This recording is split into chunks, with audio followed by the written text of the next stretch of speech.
Թուրքիայից վերադառնալուց հետո շարունակում է այն, ինչ սկսել էր հունիսի 18-ին Սամվել Կարապետյանի վրա գրոհով։ Կրկնում եմ, Հայաստանի պետականության գնով, անկախության ու ինքնիշխանության գնով, մեր պատմական անցյալի պահանջատիրության գնով նա Թուրքիայում փորձել է լուծել իր քաղաքական երկարակեցության հարցը։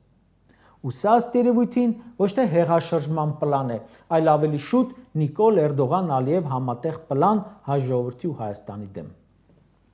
Պլանն էլ ըստ երևույթին գծվել է Ստամբուլում։ Դրա համար եկեք մեզ մի կերակրեք հերթական